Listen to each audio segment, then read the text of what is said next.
Hey everyone, welcome to That Pedal Show. Viewers, comments and questions. Dan here. Mick here. Hello, welcome. That sounds fairly horribly out of tune, my friend. Sure does. Hey everyone. Well, there he is, talking on This- camera. Welcome everyone to VCQ. Do you ever think guitars, if they don't get played, they go, stuff you? Yeah, 100%. Yeah, this guitar really does that. Yeah. Even worse if you put them in their cases. Really? Yeah. I'm feeling very hatty today, Michael. That's unusual. I don't know why. What do you think's making you feel more hatty than usual? I think a few more offerings at the TPS store might be making me feel a bit more hatty. Oh, you mean like these? These hats. 1, 2, 3, hey! Yes. First things first, go and buy stuff. Go buy stuff. Look at this. We've got these lovely embroidered hats in their accord. There's this sort of, what do we call that? Dusky pink colour.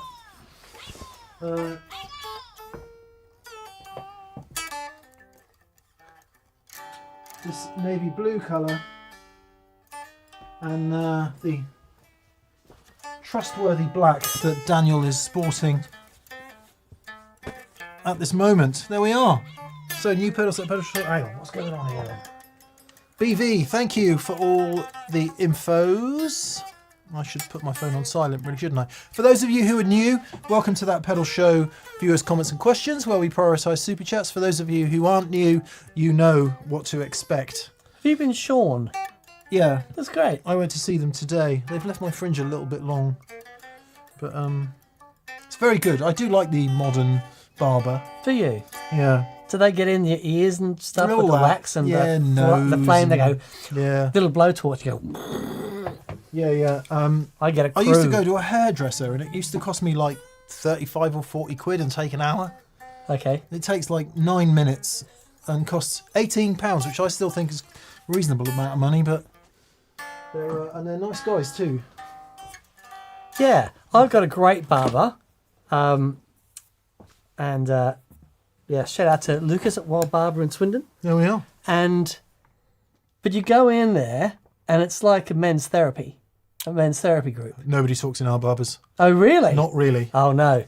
I've got these two, it's a Brazilian and a Portuguese guy. Yeah. And it's very vocal and everyone's chatting and it's really lovely. It's really nice. Brazilian and a Portuguese guy walk into a barber's. One says to the other, "Are you Sean?" "No, I'm Joe."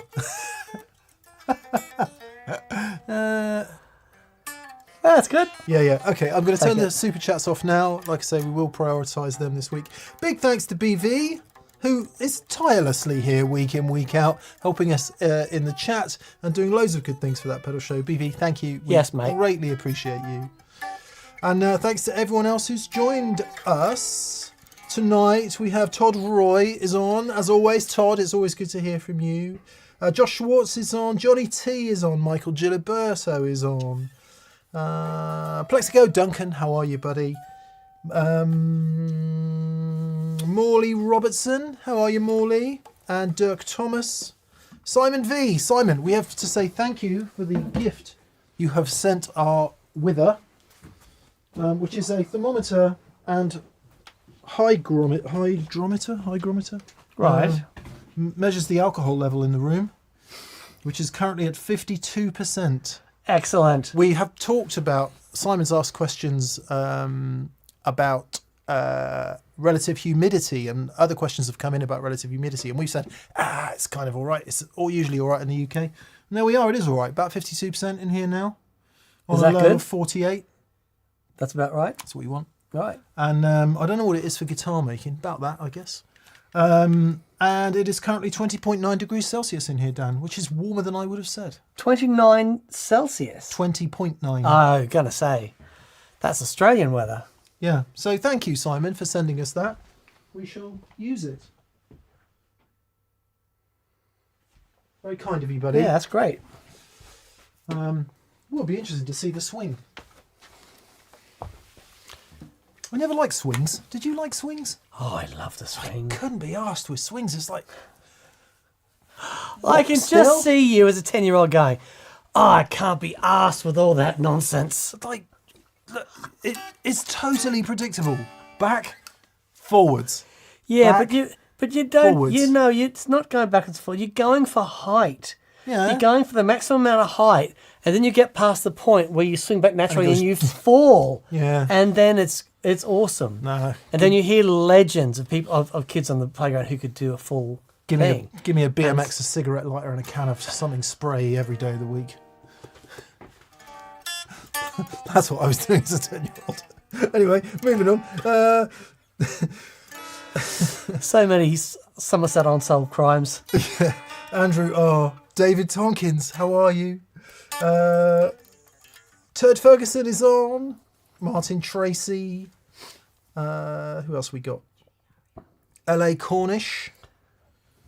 Lots of good friends. Broken Horse Podcast is on, probably revising. Scott Curry.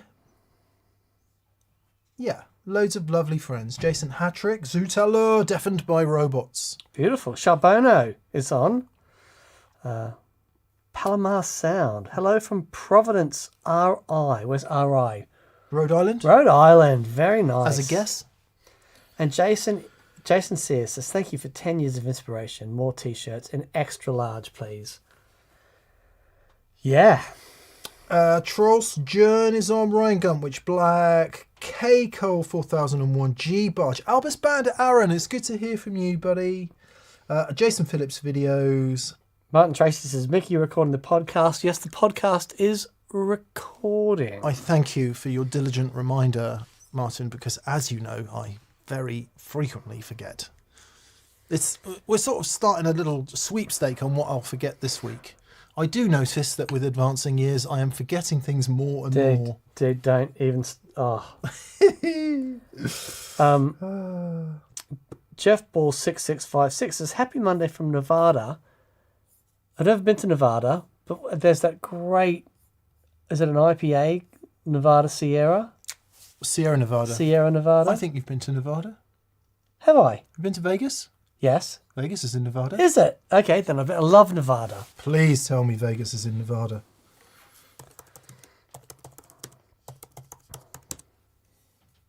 It is. Thank Excellent. you. Whew, that was close. Rianx37 says, hello from Stavanger in Norway, and I have been there. Norway? I did a gig there in Stavanger in Norway. Ah. And I did a wedding many years ago, and really lovely guy, and he was in oil, quite a wealthy gentleman. Yeah. And he was doing an oil sort of when they all get together and discuss oil, like an oil expo thing for his company. When they all get together in And- oil, like sardines in a tin. Exactly. Yeah. But we did a gig on his yacht in Stavanger in Norway. It was lovely. Lovely. Yeah, it's very nice.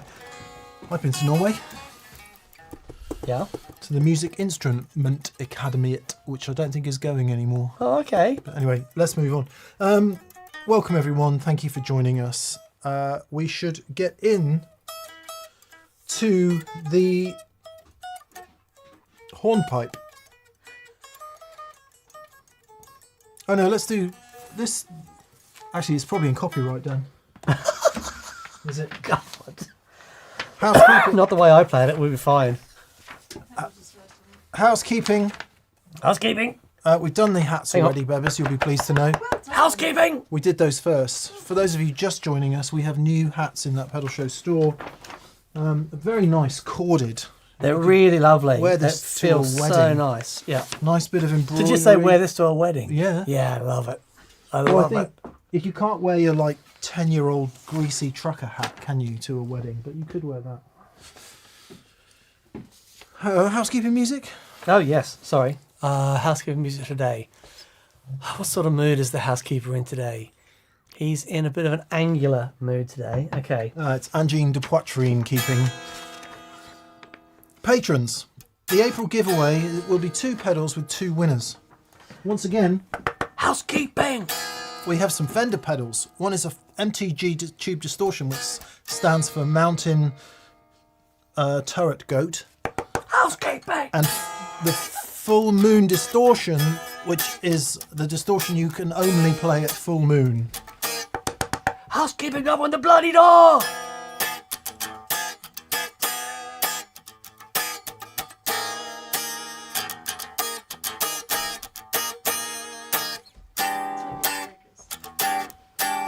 For those of you who think your eyes are failing, it was actually out of focus.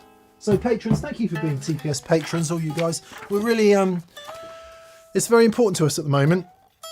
I'm not going to moan about the state of the world economy, but I will. every penny helps. Store news. Stylish new baseball caps, as you've seen. Black, navy, and it's redwood is the colour. Yes. I called it dusky pink, but redwood is much nicer. And they're available on that Pedal Show store right now. I did put the pics on, by the way. I did the pics. 10 golden tokens. 10 golden tokens. We will get to the chat before the end of the show. Today we've picked another winner from all last week's orders up until midnight last night. The random order number that came out today is from Michigan, USA. Oh, great. Someone in Michigan, USA. Golden token number 8 is on its way to you, so look out for that. If you've made an order from Michigan, look out for it in your package, as it were. So 2 prizes to pull from the Fez of Truth today, Daniel. Token number 6, which is Trevin in Oklahoma. Oh, nice. Oklahoma, where the wind runs free. And I like Oklahoma. Token in number 7 is to Garth in Belfast. So well done, Trevin in Oklahoma and Garth in Belfast. Garth. You're going to win these. Trevin, you have won. I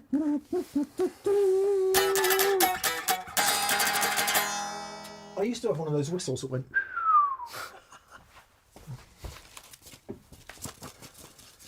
Trevin, this is for you. We're doing this live on air. Aren't we? We are. Here we go. Here we go. Trevin, you've won. Trevin. Trevin, you've won. Trevin.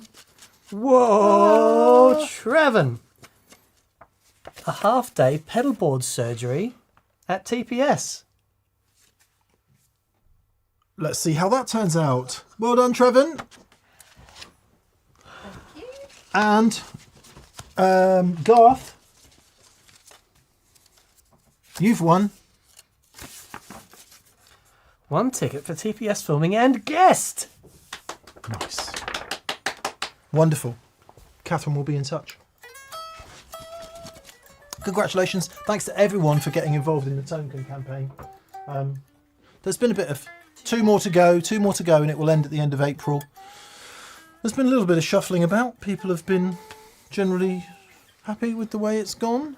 Yeah. I shall see lots of people here at that pedal show, and there are prizes in addition. That's it for housekeeping this week, even though there is a second piece of paper. Doesn't matter.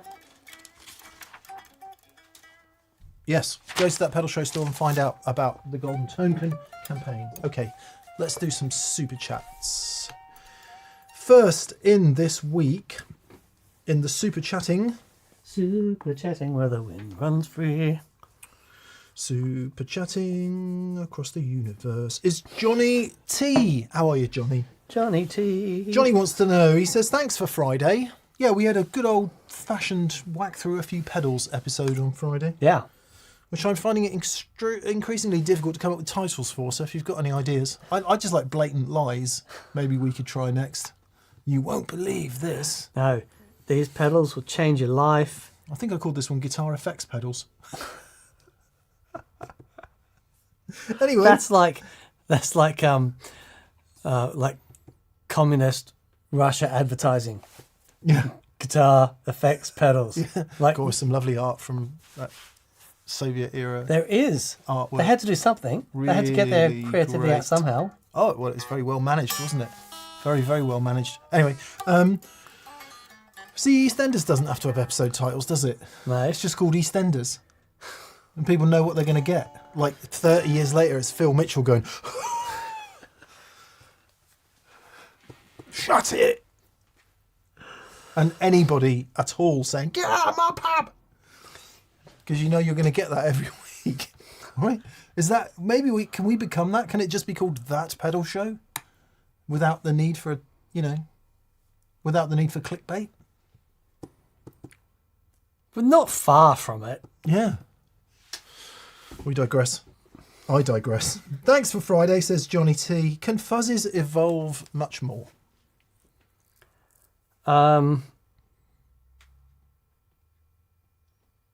Right. That is such an interesting question for so many reasons. When I remember thinking, well, the fuzz journey has come to an end, and then we had Death by Audio, and a whole bunch. We had the Frankenstein drone ranger. What's his name? David Ranger. David Ranger. And then he started releasing some just incredibly creative fuzzes. No, I don't think so. Because as soon as you think, well, that's it, we can't do any more, I promise you, creativity will come out and someone will find another way to do it. And you hear the argument, there's only so many ways to turn on a transistor. And while that is true, what you can do and the way that you can EQ and time shift and all those things, I think there's still a ways to go. Yeah, I think perhaps an extension, or at least it's the yang to the yin of the fully featured reverbs and delays question. Have they got anywhere else to go?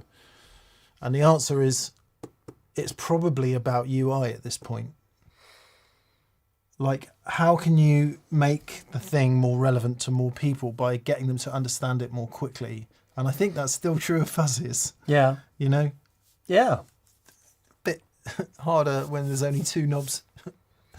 But the hardest thing with fuzz is so many people try it and they're like, this isn't for me. It's too weird. It's too angular. The gain relationship is too weird. The volume relationship is too weird. So if the circuits are going to be endlessly tweaked, perhaps the biggest development that can happen is more people will just plug one into a loud amp and turn it up. That's what I would like. Yeah. Because that's when they sound good. Josh Scott has been on social media this week doing some stuff on Early Cream. And the sound that he got from just plugging into those Marshalls, and it's just godlike. And it's what everyone's I think it's what everyone's trying to get. Yeah. You know? Yeah. Aha! Lawrence Petros is in the chat. Okay, LPD pedals from Friday. Gross ignorance on mine and Dan's part. We didn't know it was Lawrence Petros. Devices. Lawrence, you'll put us right. Lawrence is in the chat. Thank you for joining us, Lawrence, and thank you for building such wonderful Yes, mate. pedals. And also, I just need to mention, Brothers Landreth are around and about this week. Yep. They're in Bristol on Wednesday. I think Bristol's sold out, but they are in Cardiff. Oh, not Cardiff. They're in Cambridge on Thursday. And if you haven't seen Brothers Landreth, and if you have seen them, just go again. It's a life-changing gig. I promise you, they are so good. And as such, Larry North is going to be in Cambridge on Thursday. And he says, I'll be there, bald, big beard and a TPS t-shirt, nursing half a Diet Coke and some pork scratchings. It would be lovely to meet some of the local TPS community and bring some light to life ahead of the gig. Well, there we are. Larry, thank you for that. So if there's TPSs in Cambridge on Thursday, look out for Larry. He's bald with a big beard and a TPS t-shirt, drinking a Diet Coke.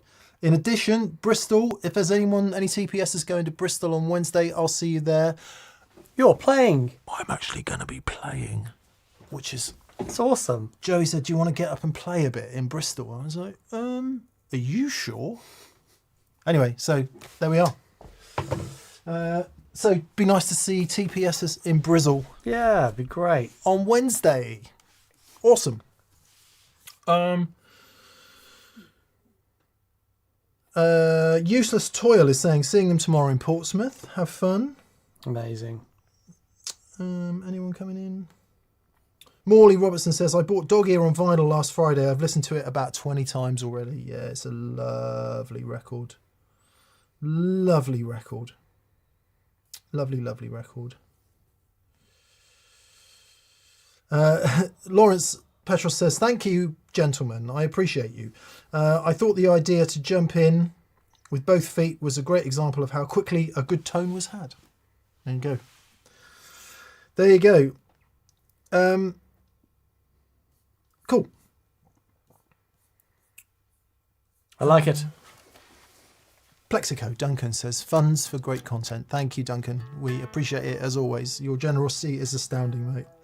Michael Giliberto says, hope all is well at Shangri-La. Indeed it is. He says, how about a demo of the volume increase caused by going from 1 amp to a 2 amp rig?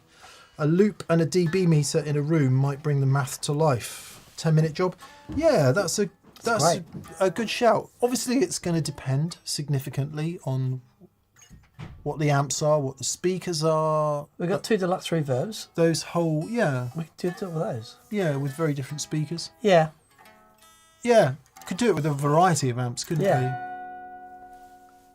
It's funny, you know, I did, there's a video coming up this Friday on my rig. Oh, so good. And that was a really loud gig with a really loud band that rig was put together for. And yeah, it's louder. There's another question later about relative gain levels as well, which is super interesting. But it's much less hurty. It's really interesting. The more you spread the sound out across more speakers, it might get louder, but I think it just gets less hurty. Yeah. Because it gets less beamy. Yeah. Yeah, it's thicker and wider, and it's not there, it's there. Yeah. Man. Yeah. So, yeah, good question, Michael. I'm going to screen grab that because that is, we will do that. Thank you for the suggestion. Yeah.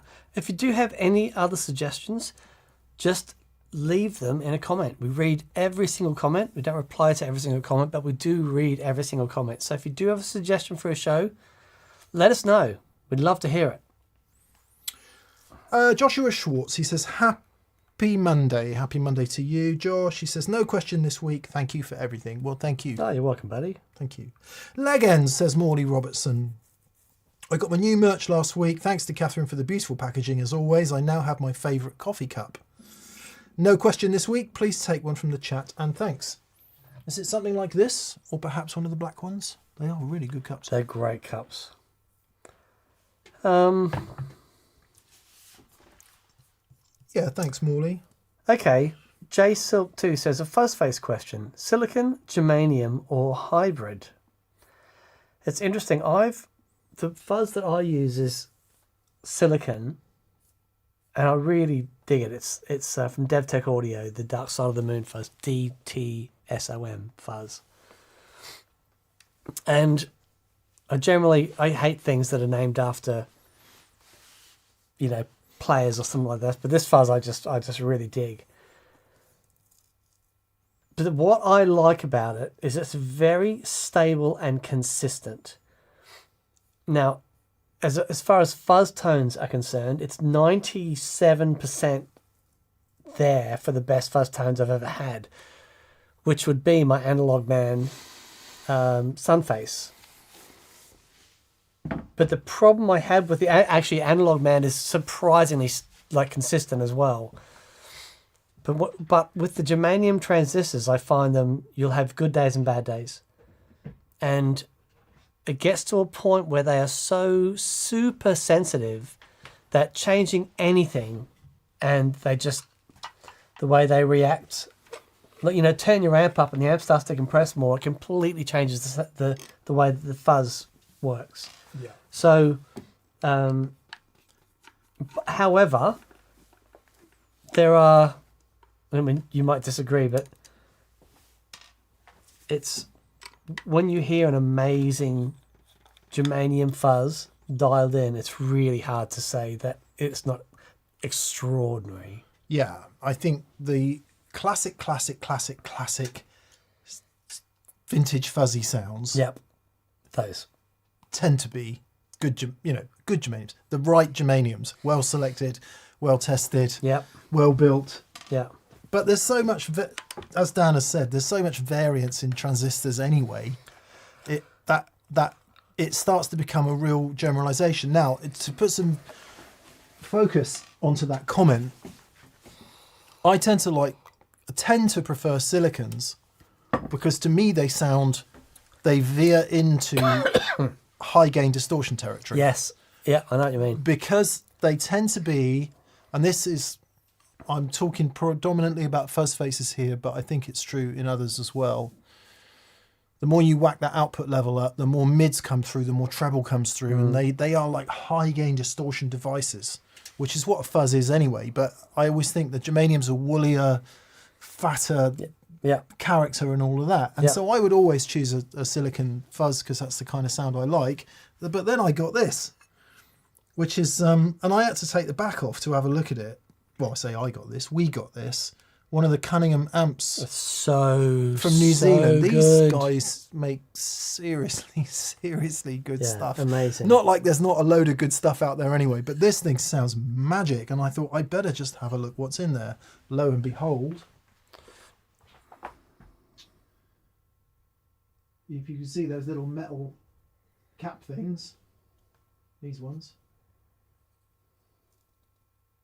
They are germanium transistors. Oh, can I have a look? Look at those caps. Yeah, that's how you do it. Yeah, and that thing just sounds killer. It's the Mark 1.6, Mark 1.6 fuzz they call it. That's just spectacular. BC 109C. There you go. Are they a BC 109s? Germanium. I thought all germanium transistors came in those cans. No. Not sorry. I thought those cans were germanium. Is what? Obviously, you get other transistors that. So that's silicon. That is silicon. Yeah. Well, there you go then. There you go. I've just double proved my you my blind point tested both ways. You blind tested. There you go. I double proved my point both ways. Oh, I genuinely thought they were germaniums, but they are silicon, and that's why I like it. There you go. I've double proved my. I have reversed proved my theory. Sorry for the confusion. This will probably kick off a load of comments now. I thought if they were in cans like that, they were germanium. There you go. Shows you what I know, doesn't it? Can I just say, I don't know why this is the case, but normally I'm not a fan of distressed relic pedals. But this, I think, why do I really like this? And I don't know if it's because you've got everything on it is distressed, and then you've got this on the front. Yeah. So it's like a Land Rover with the shiny badge. It's like, it looks really distressed, but guess what? It's amazing. I think like everything, the jack output has got a little bit of wear on it. Even the bezel for the LED. It just goes to show the level of attention to detail, and they are really good. Yeah, really great. Tell you what else is interesting about that. What transistors are in my Hendrix fuzz face then? Actually, maybe they're 108s. Right. I don't know. And the blue one. Yeah. Yeah, right. Well, there you go. I've proved what I do not and what I do know today. I'm glad what I do know is the sound part. There you go. I think, possibly my favourite guitar sound I've ever heard is your Strat into a fuzz face into the Two-Rock. And it is so interesting when you are so used to an instrument, like a style of instrument, the way you are with a Strat, and then you get to understand how that reacts with a specific sort of pedal. Yeah. That's when it makes sense to have, 2, maybe 3 gain stages that so intimately with your rig. And the way that you do with your Strat and a fuzz face and the Two-Rock, it's a magic thing. That's kind, mate. That's kind. It definitely only works in certain situations as well. You can't be. It doesn't work in. Anyway, so Larry North, who's going to be doing TPS, who's going to go and see Brothers Landreth on Thursday in Cambridge, is saying he's going to be in the Earl of Derby about 6 p.m. Earl of Derby around 6 p.m. before the Brothers gig. in Cambridge on Thursday. It's in the chat if you need to go and reference it. Nice one. Thank you, Larry. And hope you have a good time in Cambridge. I lived in Cambridge. Yeah. It was a great place. Cambridge is amazing. Really like Cambridge. Good. Right. Let us skip along. D&M, thanks for the recent show, says Dirk Thomas. Hello, Dirk. Looks like you're in Sweden. He says they're both fun and instructive. I cannot join VCQ tonight. We'll listen to the podcast. Take one from the chat. Well, hello, Dirk, whatever you're doing when you listen to this. Thank you for your kindness. Let's take... Here we go. This is a good one. Jason C is, why are some amps better than others with fuzz? One of the very first videos we ever did was Think You Know What a Fuzz Sounds Like. We played a fuzz into a Marshall and then into a Fender Twin. And into a Marshall it was glorious, and into the Twin it was the most hateful thing you'd ever heard. And it's... However, if we had grabbed the Twin and cranked it to a point where the Twin was limiting, it would have been a very different story. So it's all a matter of headroom and dynamics. It's that pesky headroom again. The pesky headroom, because I can hear heads exploding around the world every time we mention headroom, because they're like, oh, what does it mean? Well, you don't know what it means until you've played a whole bunch of really loud amps back to back. Yep. And stood on a pedal with some grunt in it. Then headroom is explained really clearly. Yeah. Yeah. And it just means that the input has space and dynamic range, so that when you put your fuzz into it, and what's interesting about fuzz is it needs to work with the amp so that the square edges, they can sound... It's like if you think of a fuzz plugged into a mixing desk, all the headroom in the world, and hearing the harshness of it, as opposed to plugging into a Marshall that's turned up and it's limiting nicely, so it rounds off those edges and it gives you more overtones and more harmonics. That sounds amazing. But going into a really open Twin where you hear the edges, it can be absolutely hateful. So it all comes back to headroom. The room, the signal has to be amplified, and how much of that detail that you can hear in the signal. Yeah, I totally concur. And how much the amp caves in is the personal preference part. Yes. And the bit that will really make you fall in love with it. So Dan was very kind about the fuzz face and the Strat and the 2-Rock. The way that amp deals with headroom is just fantastic. Because when I first got it, I thought it was like the highest headroom amp in the world. And then about 2 weeks in, I was like, oh, no, it's really not. Like the high watt will take more, obviously. Yeah. But to me, I kind of don't want that. Yeah. I've always said I loved high headroom amps. But actually... oh, mate. Sorry. Dan's still not well. I'm good. I'm so much better than I was, honestly. What I hadn't quite realised is that even growing up in my younger years, actually the Boogies and the Twins were caving in. Yeah. They were under heavy overdrive. Yeah. And but also... that does it in... The 2-Rock Classic Reverb Signature does it in the most spectacular way. Yeah, yeah. And it also, depending on the design of the amplifier, I can do it in a few ways. The power stage of the 2-Rock is so open, but all of the sweet milky goodness is done on the preamp stage. Yeah, I don't know that that's the case. I think the power amp's really, really caving in as well. Really? Yeah, God, yeah. Oh, okay. Well, that's interesting. The whole amp is compressing in a really lovely way. Right. Okay. Yeah. I think it's right through the whole thing. Interesting. All right.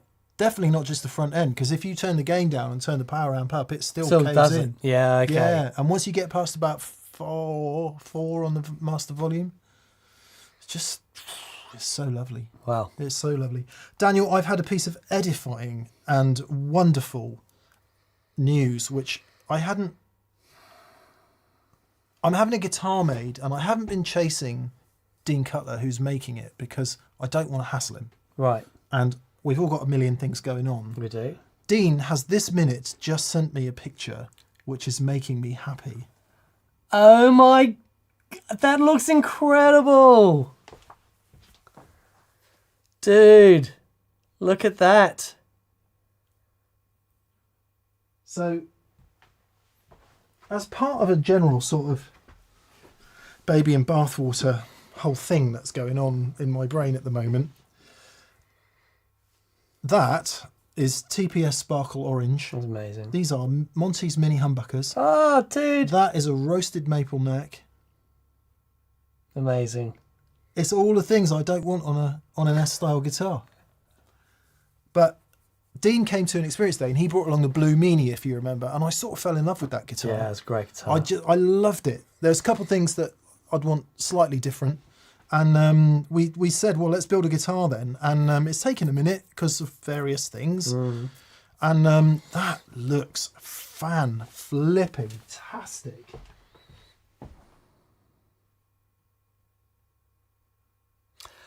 I've Mummy. got a thing that's sort of gurgling away. Dean, bless you, you lovely man. Yeah, it looks incredible. I have a thing that's sort of gurgling away in the background in my brain that maybe I don't want to play Gibsons and Fenders anymore, or at least for a while. I think that is a longer, what's the word I'm looking for? Not circular. Parabolic? No. Up and down. Yeah. Swing. Yes. The same as going from complex to simple rig. And I think that sort of where your brain is guitar-wise happens, for me anyway, over a longer period of change. And you come in and out of it. Okay. So, well, Dan's got a new guitar coming that is T-shaped, but quite different. I'm so excited. Yeah, it'd be nice So just to stretch excited. the legs a bit. Funnily, let's finish I'll finish the tangent quickly. On Friday, the video about the rig that I used for my last gig sort of felt like a door shutting. The old band playing loud Stevie Ray and all of that stuff. I mean, we play other stuff as well, but I just feel like I've done it now. I'm done with that. Really? Yeah. Okay. I really do. I'm not saying never play it again, but it's like it's time to do something different. Yeah. And I think this guitar is part of that. I dig it. And that's what you're talking about with your Dig Shabbat. it. Yeah. It's like, no, let's go and do something else for a minute. Let's see if we have the capability to actually do that rather than rest back on the laurels again. That's what it was. I just felt like I was resting on my laurels. I was pleased with how I played, and the sound was spectacular. But I just felt like I've done this. Yeah, okay. It's time to not do this anymore. With no disrespect to the guys in the band, seeing the guys in the band was the best thing. Hanging out with them was the best thing after all this time. But musically, the music, I don't know. Anyway, sorry, massive, massive tangent. Ooh, sorry.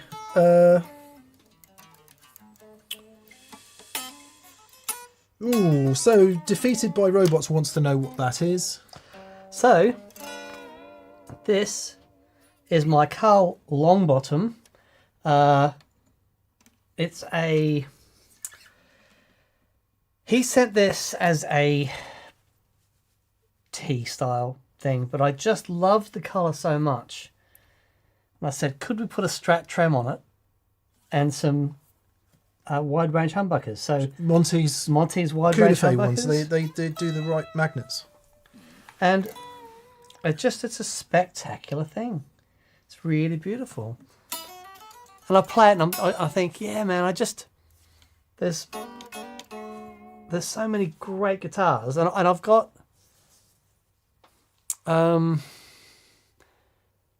Like when I put that new bridge on my on the Junior, and it for the first time ever, that guitar has never been improved by anything until that bridge.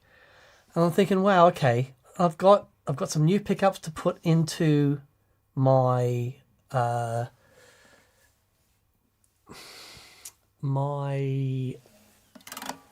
is it? Ed O'Brien Strat, No, Telecaster, no. Les Paul. It's a Les Paul shaped thing. Nick Huber. The Nick Huber, and I've got another bridge to put on that as well. I thought, okay, I just want to spend some time with some other instruments, but yeah, this he makes beautiful guitars, and the short trem on it, and yeah, it's really cool, really really cool. Yeah. Good. So who knows? It could be an interesting few months on CPS as we play a load of different stuff and then go back to Strats and Tellys immediately. I mean, I think probably, but I'm really interested to play some different stuff because there's so many great guitars out there. Simon V. We need to move on. Sorry. Sorry, I didn't mean to stop you down, but sorry, mate. Oh, good. There had to be a point. Simon V. RDJ. I don't mean you had to have a point. I meant there needed to be a point where we moved on. God, I get the shit kicked out of me in the comments for that.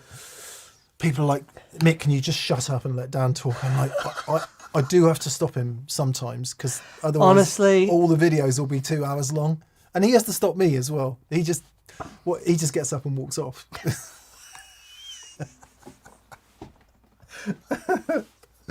Gentle Bobs of Shangri-La, says Simon V. RDJ. How are you, Simon? He says, with Mythos pedals downsizing, what does this mean for the TPS collaboration?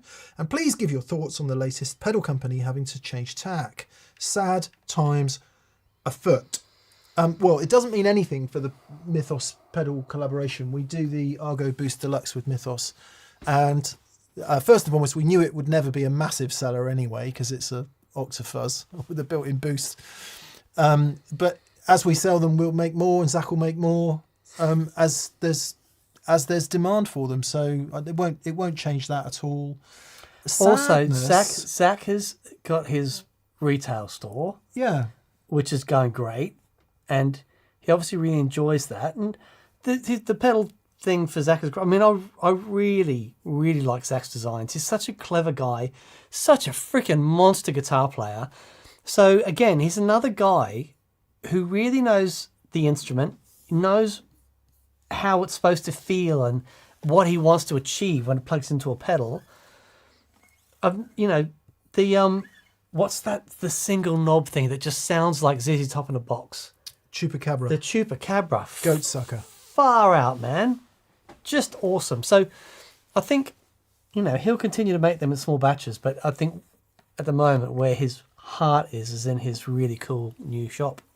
Yeah, I mean, there's no doubt I don't think there's any doubt that the sort of middle of the quality pedal market is tougher than it was 5 years ago. Yep. And there's lots of pressures on that without getting into macroeconomics and microeconomics. But, the availability of really good, cheap Chinese pedals, the pressure on household incomes and all of that, which we're all feeling at the moment, and a big market shift of this explosion of product, and then everyone going, well, I bought 25 pedals. I need to not buy some pedals for a minute. And certainly as you get into the sharp end of the pedal market, that's definitely happening. Yeah. And I don't necessarily think there's anything too sad about it. It's just Zach's going to cut his cloth and run his business in a way that he wants to do and that makes most sense to him. And if you just zoom out a little bit, all businesses have always had to do that. Things change, markets change, requirements change, and I think the smart people are looking down the track and going, what's going to happen in 5 years? Do I want to be doing this? Should I change? Should I turn left? Should I just carry on doing the same thing? And that's just the ins and outs of any business. So, but yeah, I don't want to brush off the fact that no one's going to argue that business is easier now than it was 5 years ago. Oh man. No one is going to argue that. So things are a bit tough, but hey, we are not in the 1930s. This is true. There's a lot to be grateful for. You've got to zoom right out sometimes. Oh, there's a baggie. Catherine's brought in tonight's dinner in a bag and is gesticulating to say, do not forget this. Okay, right. Yeah. That wasn't excitement saying, look, we have food. It was, forget this on pain of death. Yeah. Okay. So yeah, I guess one of the things about the smaller boutique makers is they can be nimble, right? Yeah. You don't have this huge corporation that has to just like, with respect to Fender, oh, blimey, I wouldn't want to be Fender. No. Like, what? No. It's nice being small. Yeah. I was turned away by Fender this year's guitar show. Yeah. I wasn't allowed in. That was funny. And I mean, I get it. That's not like, don't you know who I am?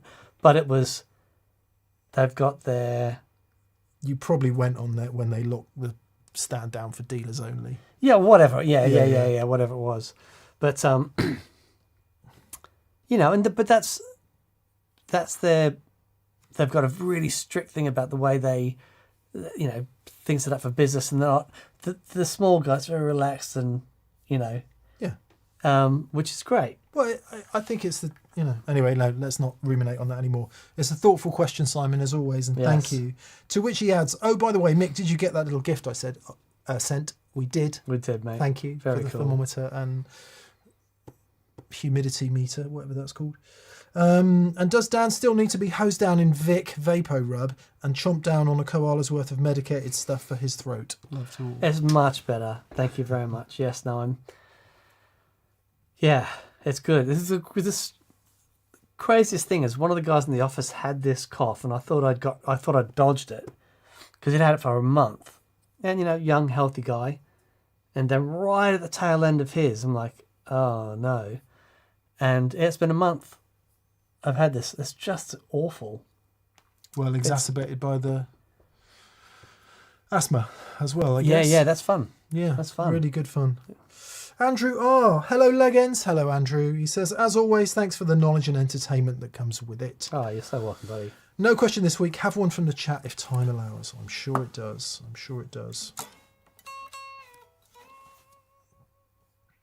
DMK75 says, how long have we got to wait until Behringer start to clone a lot more high-end guitar pedals? They may even release an H3000 after buying Tears for Fears unit.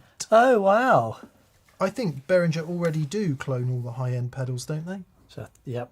They pretty much. Yep. Certainly their efforts in studio gear have been remarkable. Clones are kind of old news, aren't they? Is anyone still bothering with clones? They still do what they do. Yeah. Still great. Yeah. It's, we've sort of talked about this in the past and offered an opinion on it, and that's all it ever is, isn't it? Because, as we've said, there is the law, and if you've got deep pockets and you want to go with the law, the people that win the lawsuits tend to be the people with the deepest pockets. Quite a lot of examples of that down the years.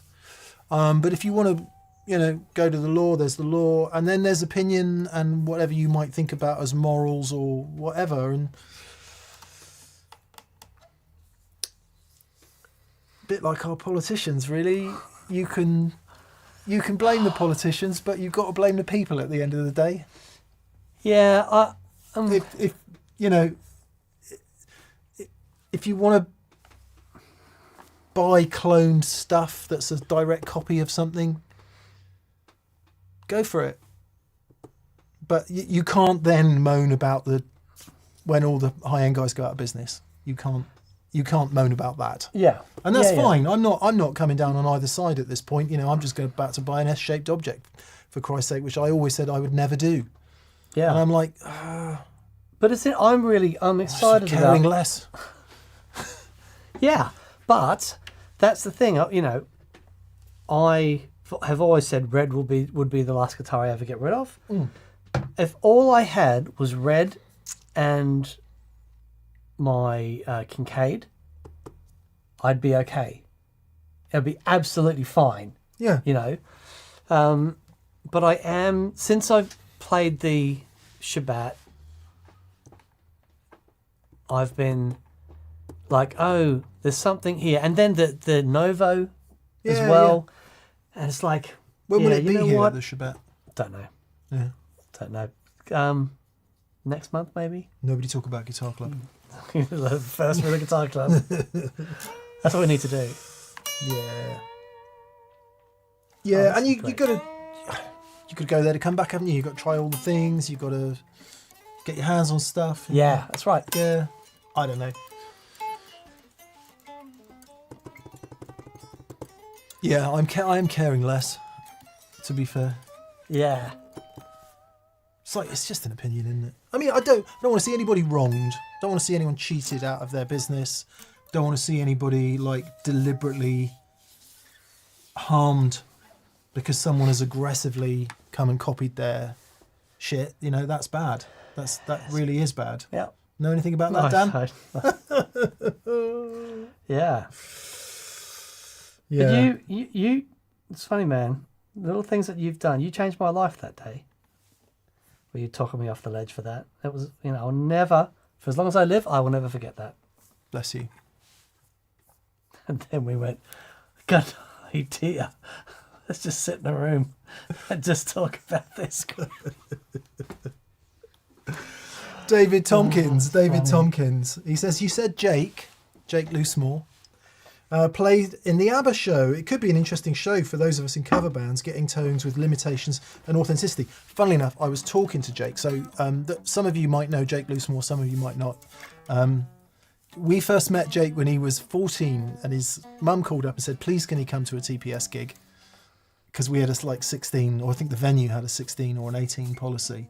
So we managed to sneak Jake in and we met Jake. And now Jake is a young man, successful guitar player and doing very well. And one of the things he does is I think it's a dep currently in the ABBA Voyager show. And I said to him, oh God, if you could get us in, that would be a fantastic sort of behind the scenes, how the hell does this work thing. So yes, thank you for the reminder, David. Jake, if you're listening, see if we can do that. That would be really great. That would be really great. I went and saw Back to the Future, the musical, which was amazing. And Marty got in contact with the guitar player because he was brilliant. Yeah. And he said, well, come down. We could go down and film with him in the pit and stuff. And, Awesome. Because it'd just be, it's another side of guitar playing that because we don't get to see it, they're not out there going, Yeah. They're doing their thing. But what a discipline. Yeah. I mean, I guess this might be naive and I don't mean it to sound too pointed, but I often wonder why they bother to have live bands, those things. Oh, because it's amazing. Yeah, well, that's it is obviously the answer. Yeah, because it's a great deal of cost but it adds, and hassle. Yeah, but it adds an element because often the band, you see them in the wings and more and more I see them putting them in elements of the show. Well, if you can see them, that makes a difference. Yeah, of course. Yeah. But I just the live band I think does make a real difference, and that's why they still have them there. Yeah. Well, so thanks, David, for that. We will get into it. Chris Quinn says, "I'm here now, fellas. You can start talking about the good stuff." Okay, all right, Chris. Everyone, relax. I hope Dan and Chris Mick have gotten all the singer-songwriter appreciation nonsense out of the way. Well done, buddy. Well done. Good. Yeah, nice little exchange of opinions going on in the chat about, the whole thing about, well, if you haven't got any money, then the clones are a great way to try stuff. Yeah, they are completely. And someone else saying buy original. Palomar Sound says, why have live actors? Well, it's an interesting question, isn't it? I saw that they have robots running in the Chinese marathon. Oh, that's so funny. Yeah, and I'm like, well, why not? Brilliant. Yeah. Yeah. Anyway.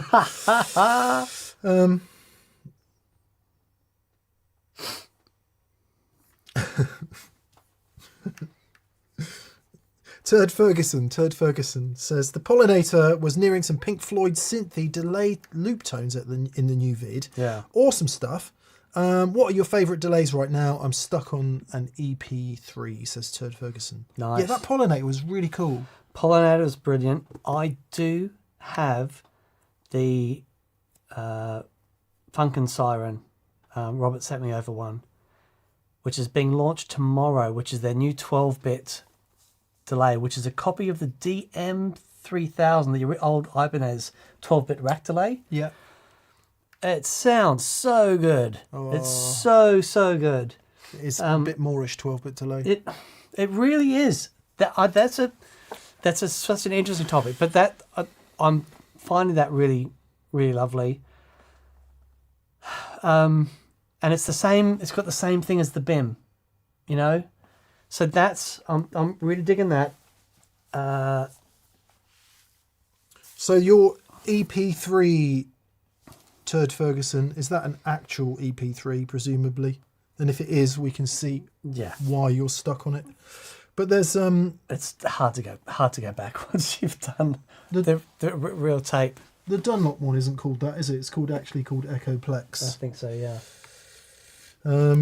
It is very hard to go past real tape. The time you go past it is the first time it breaks down Yeah. and gets unreliable, and then you have to decide whether you can be bothered with the maintenance or not. Yeah.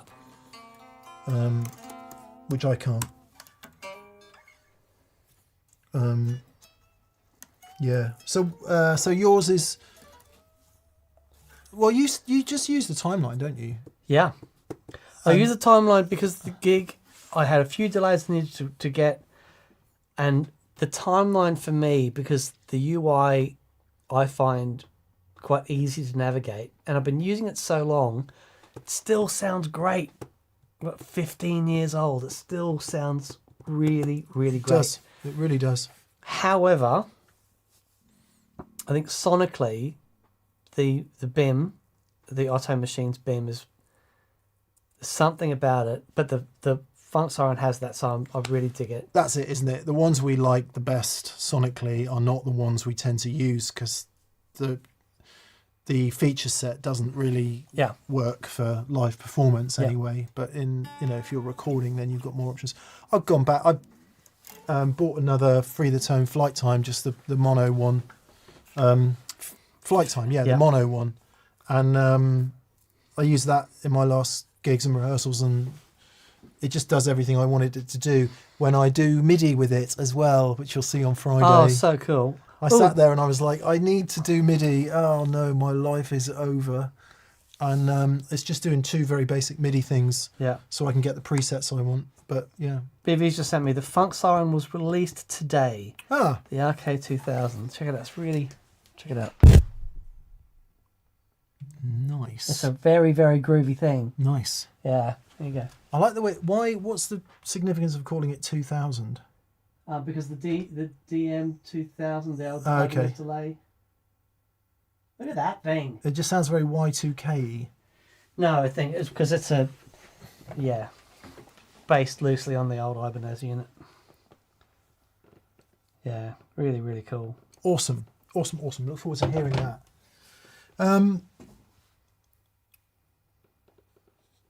Johnny T says, can you predict your last ever pedal purchase? So, well, let's do. What was the last pedal you bought?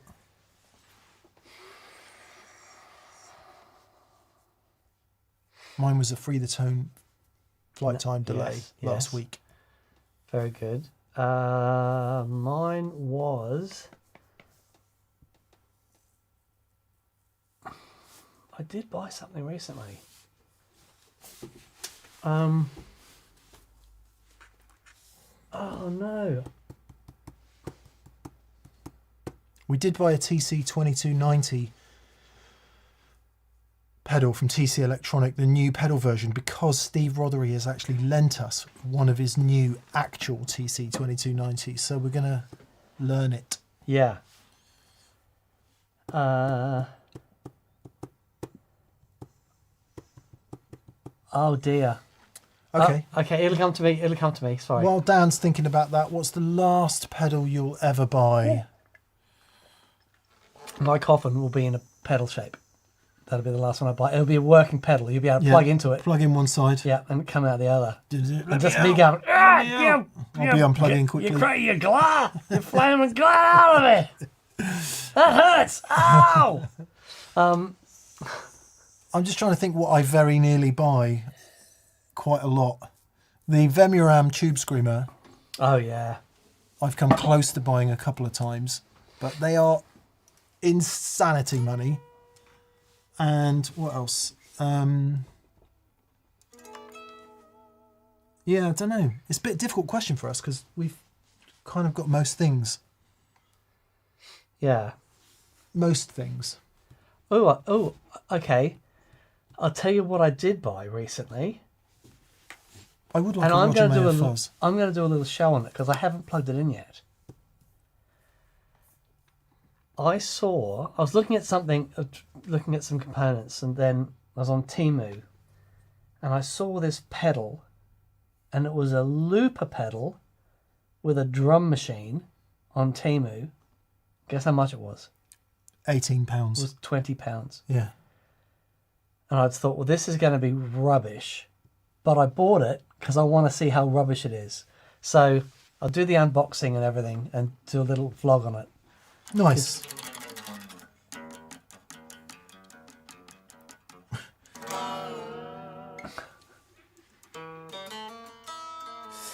Jay Jay Juck Strat fan says, did you miss my super chat? Not there. We haven't got to it yet. We're going especially slow tonight. Too many tangentials, I think. I'm just going to check that I haven't mentioned it. Missed it. Don't believe so. Don't believe so. Hopefully we'll get to you soon. Thomas Eichinger. Hi, Dan and Mick and the whole TPS family. I got a Dynacord Echo Cord Mini, which is a tape echo from the 70s. It's big and heavy and it needs a lot of love to work properly. Have you ever heard one? I do know lots of people who talk about them a lot though. Right. Yeah. Yeah. That's a good score, Thomas. And re the EP3 conversation earlier, you know, you've got to get your head around the mechanics of it. Yeah. And learn to love it. I don't know if is it more or less complicated than a Space Echo, because those things, once you lose the tape on them, it's like. Yes, my beautiful old Hiwatt custom tape echo. The tape went on it, and I've had replacement tapes, and it's just never sounded the same. Very specific sort of tape. That's a wonderful, wonderful thing. Mm. I've had sound guys going, "What the hell is that?" Analog, man. It's the only way. Analog. Analog. Good luck, Thomas. Hope you enjoy getting some tones out of that. Broken Oars Podcast. Broken Oars Podcast is on. Hi, all. No homework tonight. Any chance of a shout out to the girls? Hello, girls. Hello, girls. They're having a tough time and we do love them. Growing up can be tough. Have a pedal discovery to report too, but I'll do that next week. Take one from the chat. Growing up is tough. Man. And it is hard. I think I'm going to say categorically it is harder now than when I was a child. I agree 100%. Thanks to this. You couldn't pay me to be go back to being a kid like now, because everything's documented. Yeah. And forever. Yep. Pete Hawthorne says, howdy chaps, just tuned in and I have a very short little question for you both. What's he building in there? He's got a subscription to those magazines.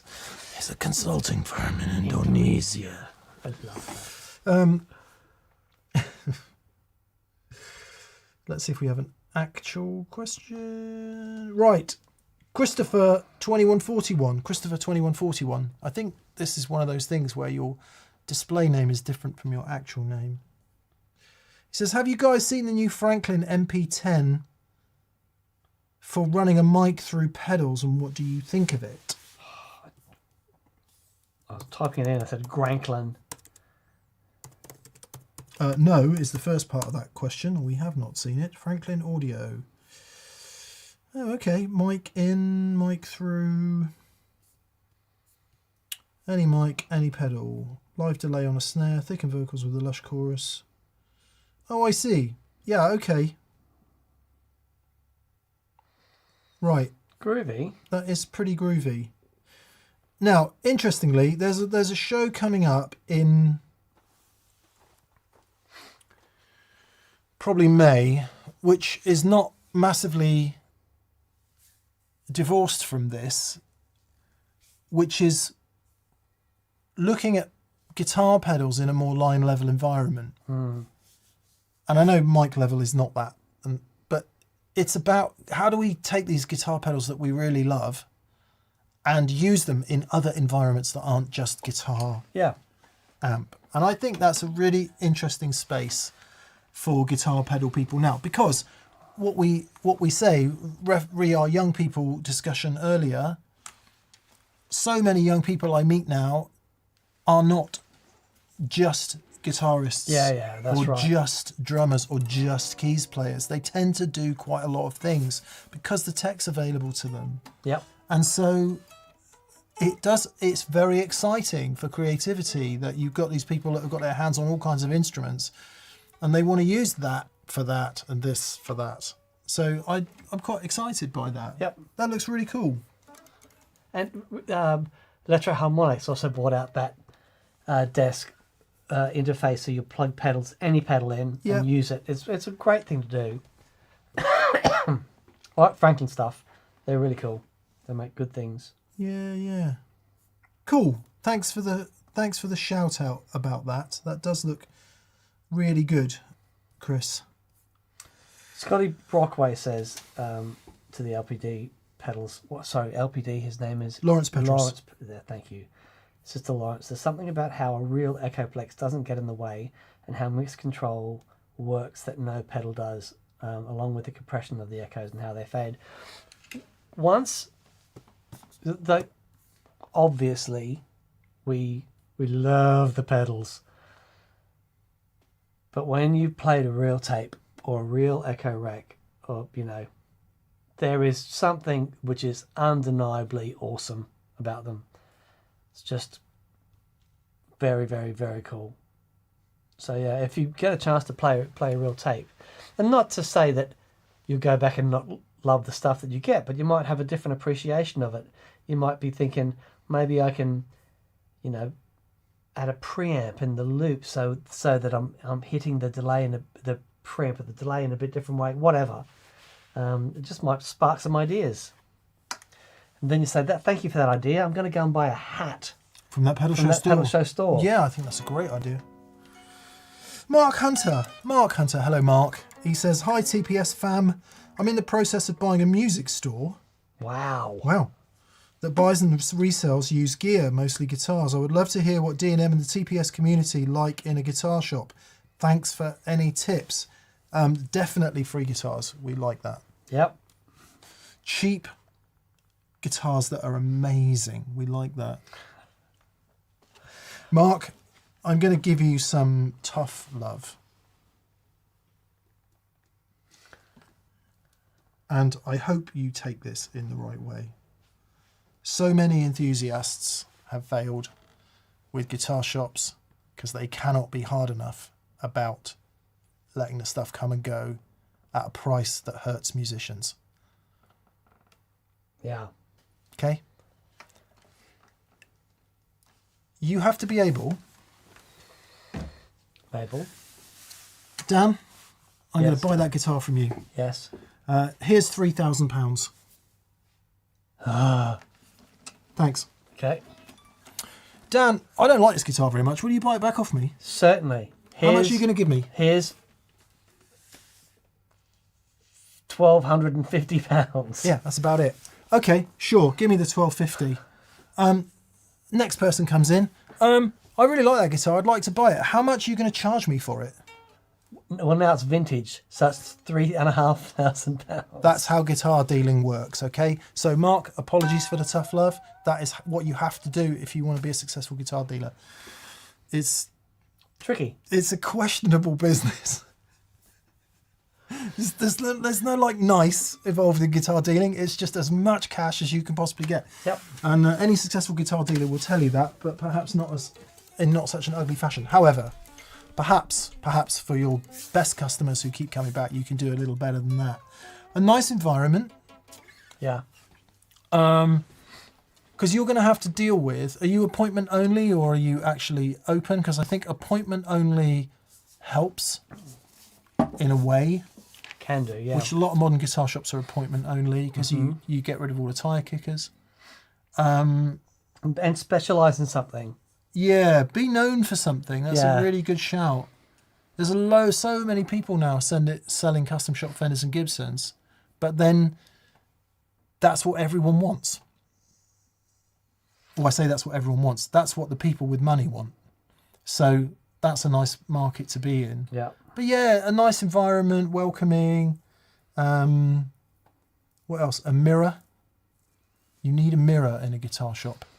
Oh, yeah, you do. Because you need to see what it looks like on. Man, that's a great shout. It's so true. What else do you want in a guitar shop? I mean, I'm sort of, all my suggestions will be from a fairly hard-nosed, make sure you can make money kind of way. So you want loads of peripheral stuff you can sell people when they come in as well. Yeah. Yeah. I don't sound like a very nice guy to buy guitars off, do I? But that's why I'm not a guitar dealer. Because I'm always like, oh, you really like this guitar. Maybe I can do it a bit cheaper for you. Yeah. Yeah. But good luck, man. Hopefully, there's some suggestions coming in the comments with people giving you some of their experience. One of the many privileges that Dan and I enjoy is it's been a long time since either of us have been like a regular punter of buying guitar stuff, because we know most people, and you know, however this comes out, most people know us. So I'm not saying they'd immediately do you a great price or anything like that, but it does take away some of that stuff that can be difficult in guitar stores. Like, I'm sure people will be coming in with their stories, but it's so intimidating going into a guitar shop. Yeah. If you're not highly knowledgeable about guitars, and actually if you're highly knowledgeable about guitars, that can be just as bad, but it can be so intimidating. I tell you what I would do, Mark, is go and visit a load of guitar shops. Yeah. And you may have done this already, and you might have just like done a it secret shopper through your life. No, just go and browse guitars, and I think that will tell you pretty quickly the kind of things you want and don't want to be doing in your own store. Yeah. Sorry it took so long to get there. That was the best advice.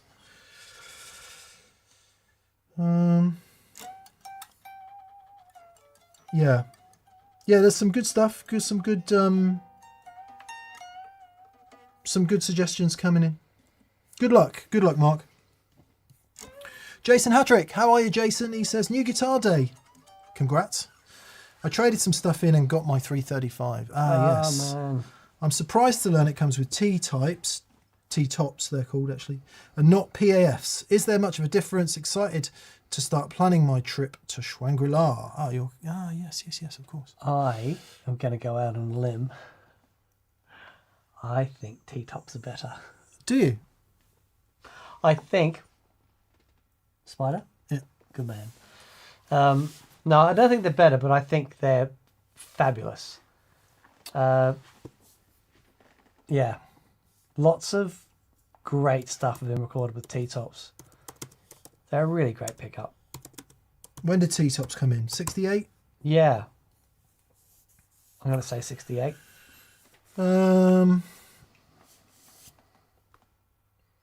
T-tops maybe mid-60s. Brighter, tighter and more consistent, offering better clarity for high gain rock, but can feel thinner compared to PAFs.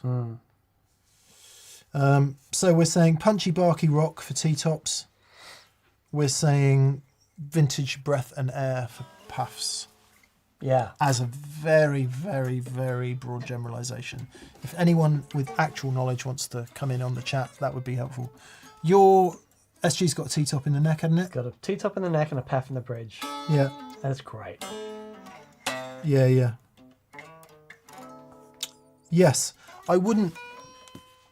Bit like the old germanium silicon conversation earlier. Once you know, it can really start colouring your view of things. Yeah. So, you know, play it in anger, do all of that and decide.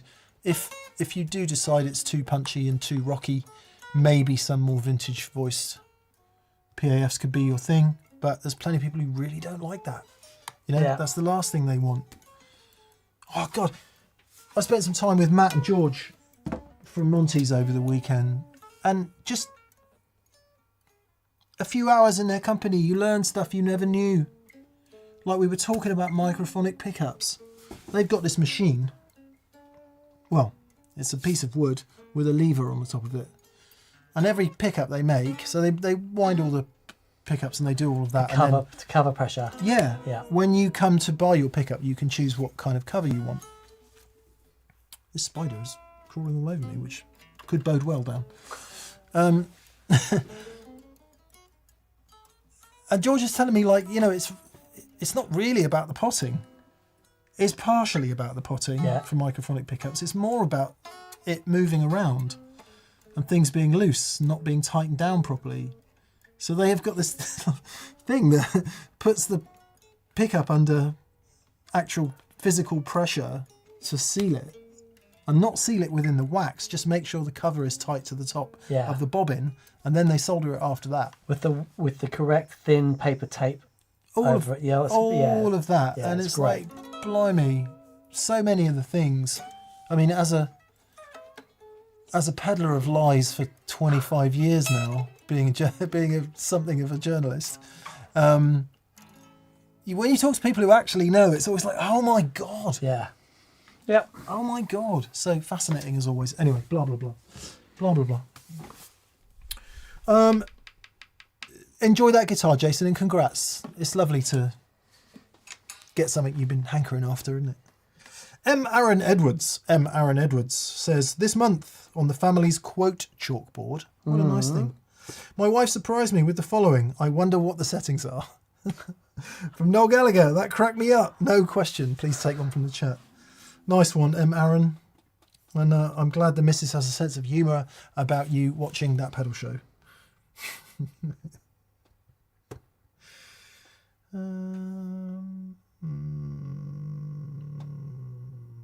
So, Van Caps says, have you tried Joey's new Dirt Dog pedal while he was there? Sending my love from Greece. Our love back to Greece. It was on his board the whole time. I realised we didn't even ask him about it. Oh, no. Is it from Rev, the Dirt Dog? Yeah. Yeah, so with massive apologies, I think he left one here. Okay. So let's get it on a board and have a listen to it. So really sorry we didn't do that. Funnily enough, editing that video, I was like, oh God, we haven't listened to that. We haven't listened to that. Because it was so full of tangents. Yeah. Stifle a yawn, mate. Busy weekend.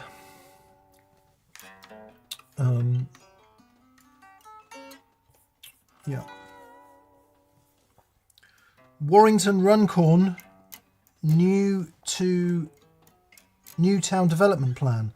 Warrington Runcorn New Town Development Plan says, how do? You guys have the lucky position of being able to play loud amps. Can you suggest a non-modelling answer for bedroom or even headphone levels?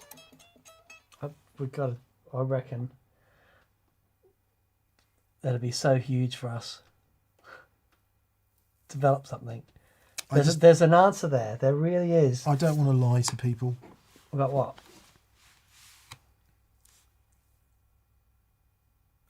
Okay, it is worthy of exploration then. Yeah. Because my hypothesis is... Yes.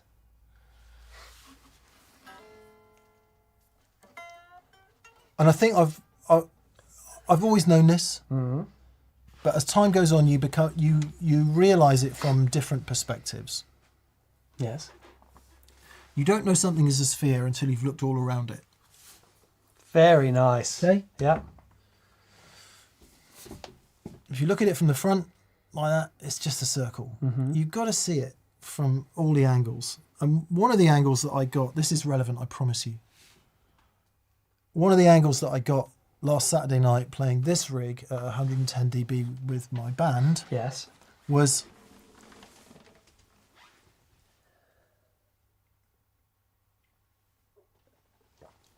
I'm just not sure how much tone matters at that point.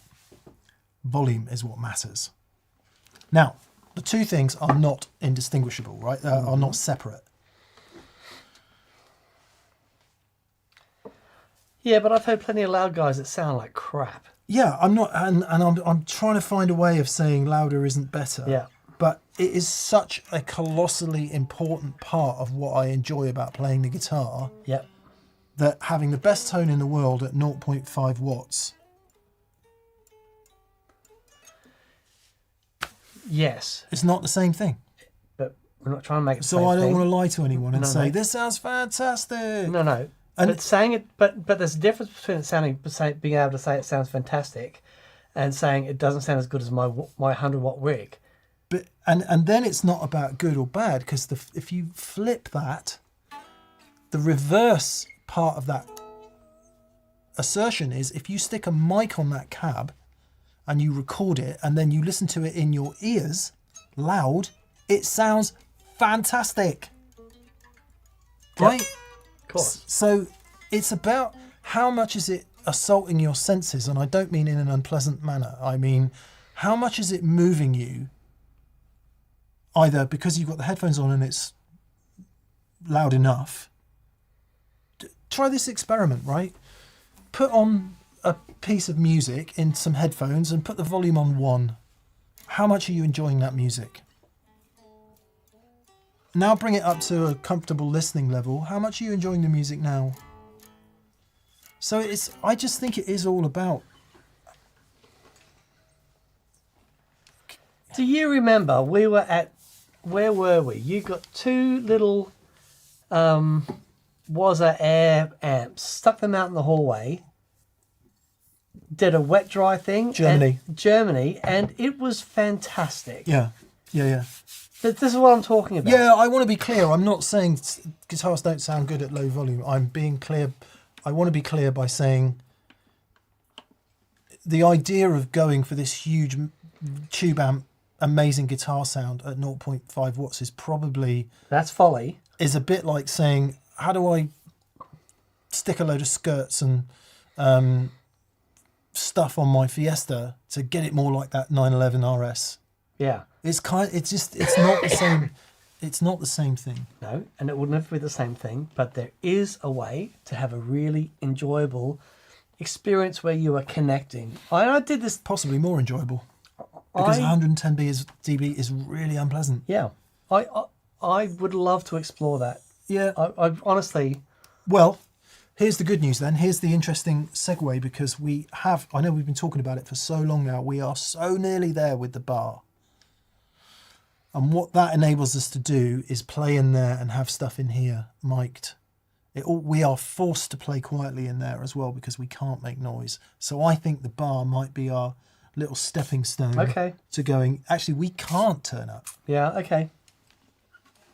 We physically cannot turn up in there. Because if we do it in here, we're like, oh, 95, oh, 98, oh, 101. So, anyway, more usefully, Warrington Runcorn Newtown development. There are a bunch of new devices coming out. Things like tiny little tube power sections from people like Hageman. And that is a response to the digital modeling thing where, digital modeling amps have done their new product Parabola. And there's enough people coming out the back end of digital modeling now going, I just want this to be a bit... And they're looking at really serious solutions to improving that experience. Yep. And that is creating a nice new product category and area, which is super interesting. It's absolutely is. Yeah. And finally, you know, what would we recommend? Even if you have a 1-watt tube guitar amp, it can still be way too loud to play at home in any sort of acceptable manner. Mm-hmm. Yep. 'Tis the truth. And this is the point where I say I would just rather have a digital modelling solution in my headphones with massive delay and reverb and feel brilliant about it. Yeah, but see, I'm experiencing something at the moment with the Wazza ones. They're really good for specific practice because you can play music and you can play along to it. It's really great. But actually, when I've got 2 seconds to just sit down and play and have fun, I don't want to use that. Yep. You know, I want to use something that's got a little bit of tone and connection to it. Because as fun as that other stuff is, there's definitely, you do feel latency and you feel all that stuff. Like, especially with it here on your ears, you know. So I would love to explore that. Yeah. DMK says, live sound guys don't want loud amps anymore. I've been told to reduce my volume to bearable more than once. In big venues too. Yeah, we know. We're aware of that. We're aware of that. And there's a giant discussion around that whole thing. Todd Roy says, what's this practice you speak of? Yeah. I love the sound of my guitars just not plugged in, just acoustic. Yeah. But that's not really helping you sound like Gilmore at Pompeii, is it? No. Hopefully, Warrington Runcorn, we can find something useful to say about it and not be so grumpy about it. So thank you for the suggestion. Sorry, I. I think Dan's relatively enthusiastic already. I need some convincing.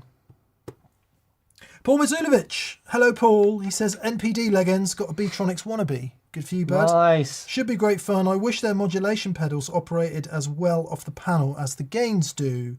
Don't need to tell you twice, but it's hard to remember all that. Yeah, the wannabe's got a huge amount in it. Yeah.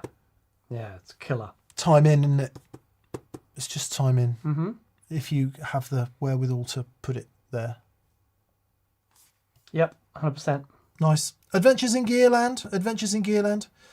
Could you offer guidance? This was a question we were talking about earlier. Could you offer guidance, says Adventures in Gearland, on reduced gain intensity when using a stereo rig? It felt thin or lighter than using a single amp. Also, shout out for the ARC gathering before the Bros gig in Cambridge on Thursday. Nice. Very good. Yeah. I know what you're talking about. With a stereo rig. And indeed, wet dry. Okay. 2 amps, it can feel like there's less gain. And I think I know why that is. Okay. Because there's more clarity. I like it.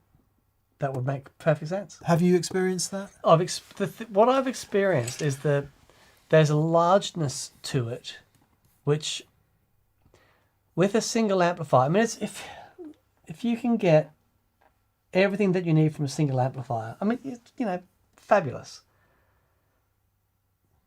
And I'll plug into an AC30 and have the time of my life. But then if I pair something with it, and it can be anything, as long as it's analog, because of the width, and you even achieve the same thing if you have the amps sat on top of each other, because it's not coming from a single source, and because the sources are different, and because the frequencies are mixing in the air, it is a different experience, and it feels wider, and it doesn't feel as direct, and because it doesn't feel as direct, the gain hits you in a different way. Yeah. Which is why we love wet dry as opposed to this stereo thing, because having one of the amplifiers where you've just got the gain stages and it can just do its thing, and the other amplifiers has all the other shenanigans. It's love that. I think, there are some like Andy Timmons' stereo rig. It's just magical. But you've got to really tailor your rig and is so specific and about exactly where everything is placed in the stereo spectrum. The wet dry thing is so much easier to get a great sound of, because you're not having to worry about a stereo spread. You've got the wet coming from that one, the dry coming from that one. Get them going, and it's just simpler. Yeah. The thin and light assertion is kind of odd, because it should feel thicker and weightier. I mean, maybe not so much on the gate. Just check phase. Yeah, as Dan alluded earlier, you just check that you've got a polarity problem, which would be instant. You'll be able to hear it instantly. If you flip the polarity on one of the amps, you'll hear it instantly if it's out or not. But in addition, again, as Dan alluded earlier, you may have a latency problem, which is causing a phase issue.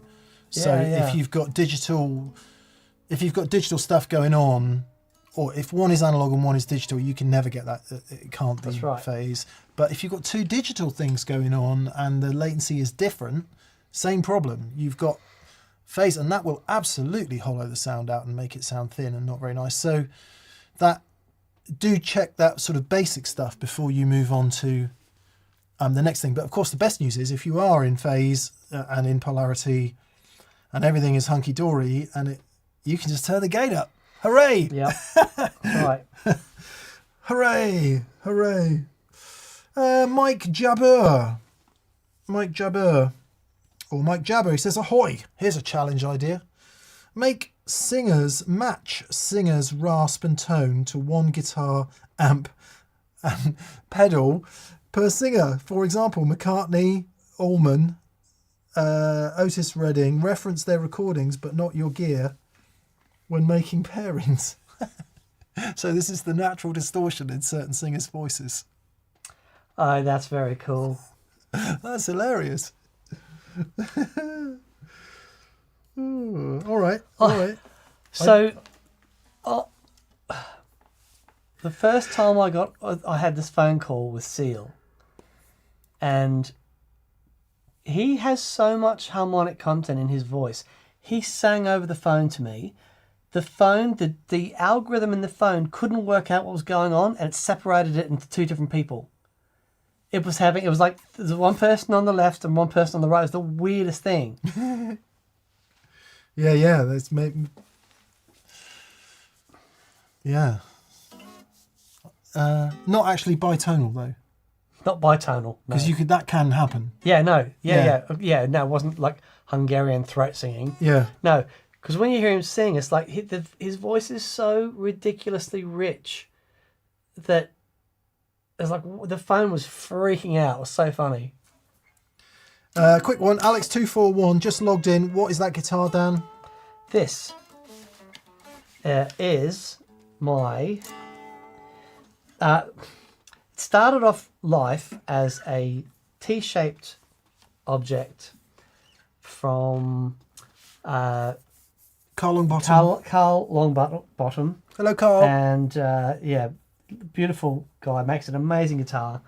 And then I said, you know what I really want? I want to put two wide range humbuckers and a Strat trim. He went, yeah, no worries. And then this came back, and it's just great. And we're just discussing. I'm gonna start playing some less traditional guitars for a while. A couple of quick ones. DMK75 again says, Edge uses two mono signal paths in the front of 7 amp choices. How does he not suffer with phase issues? Because Dallas Shoe. Because his tech sorts it out.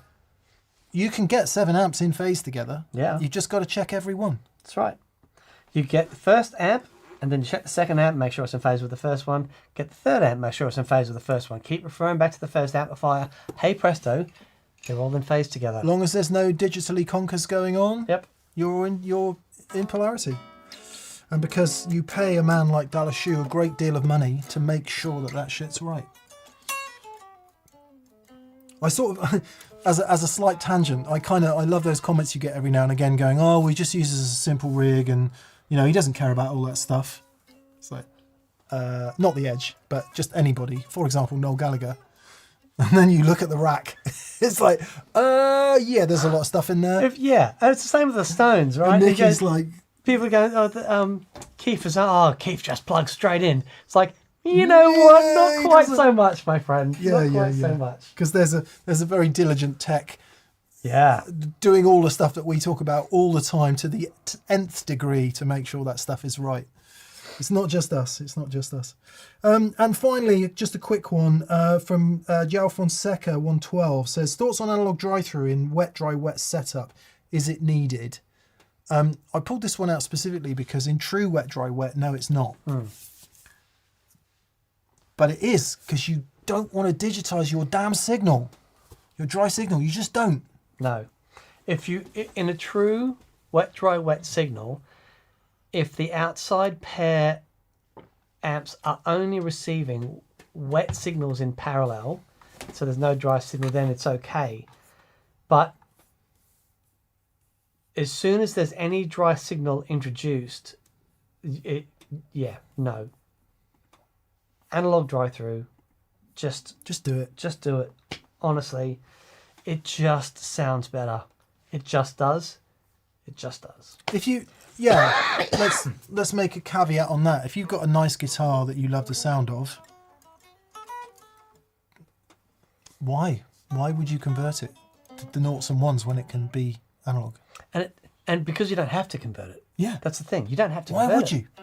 I fundamentally don't understand why you would make something worse unnecessarily. There you go. That's exactly right. Now, I would also argue that I'm sure there are situations in which that may be a tonal shift that you want. That you don't want it to sound like a beautiful vintage guitar or... Just stick a fuzz in front of it. Yeah, I know. I'm just trying to... I'm trying to help, but...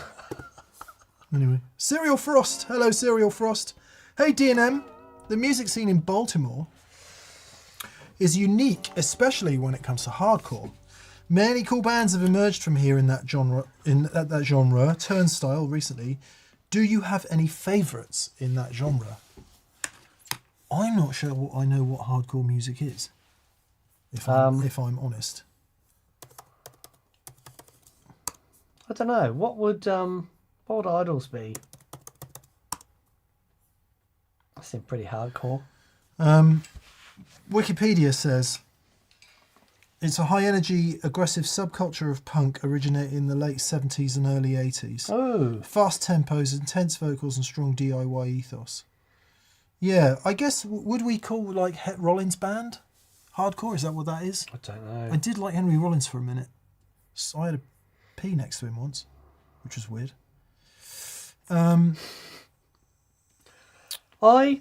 I saw Henry Rollins, I saw a film clip of him going, that's really cool. Then I heard him speak and he's the most eloquent dude. Yeah. Really intelligent, so well spoken. I love that. There's people coming in with hardcore bands. Lungfish, says Palomar Sound, the best Baltimore band ever. Refused, says Marty Bucat. Helmet, says Kevin Curran. Discharge, they've all got fairly hardcore names, says Palomar Sound again. Yep, Sheridan's TV said, yep, Rollins is hardcore. Danzig. Oh, brilliant. Yeah, apologies for the ignorance. It's not a genre I ever got into. What genre would Man of War be? Are they the same genre as... Are they metal? It's Man-O-War anyway. Man-O-War, sorry. Yeah, Man-O-War. Are they the same genre as Iron Maiden? Iron Maiden. See, okay, what genre are Iron Maiden people? Because there are people that are going to say they're heavy metal. Right. And there are people that will say don't they're do it the doubly. new wave of British heavy metal.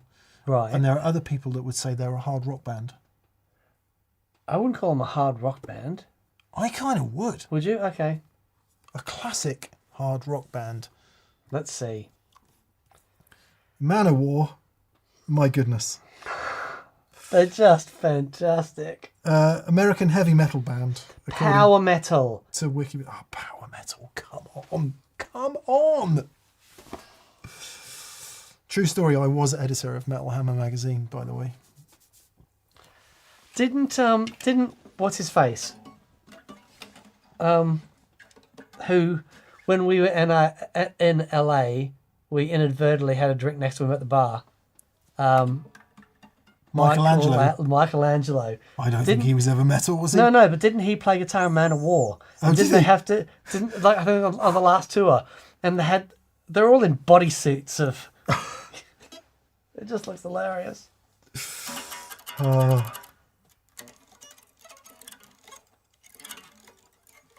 Yeah. Jimmy Buffett, says Tim Houston. British metal, hard rock, power metal, opera rock. Jimmy Buffett. Chris Gwynn says they are all right. That's why Maiden is brilliant. I agree that Maiden is brilliant. Yeah. Maiden is classic hard rock. I do agree. Yes, Michelangelo Battio plays with Man of War, says Charles Stern. Maiden, hard rock, panto for metalheads. We should move on. I don't want to offend any more metal fans. That's brilliant. Dan and I you liked heavy music for a bit, didn't you? I still like heavy music. I still do, but it's got to be... Hang on. Let me rephrase that. Okay. Have you ever liked metal? No. No. Okay. So, sorry, I was conflating heavy music with metal, and that's just not fair. Yeah. I'll say again, the heaviest music I've ever heard is Joni Mitchell. Yeah. Pink Crimson Red. That hits me harder than anything. Yeah, that hit me. Yeah, completely. Yeah. So, anyway. M.W. Adams says, this was a great moment to join the stream. Welcome, buddy. Yeah. Oh, Black Flag. Yeah. Well, that's Rollins, isn't it? Yeah. Tombstones 1055 says, Dan, what do you think of the new Carnival album? It's wonderful.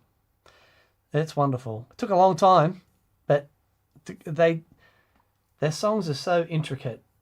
It takes them a long time, and they're busy boys, but they're so good. They're so good. I'm so proud of them. Eddie is behind you. That's so funny.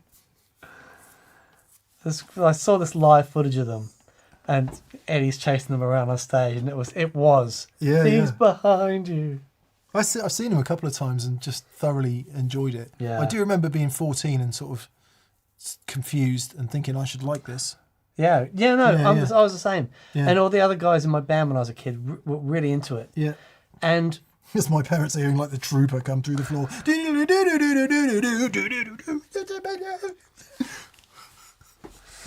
yeah.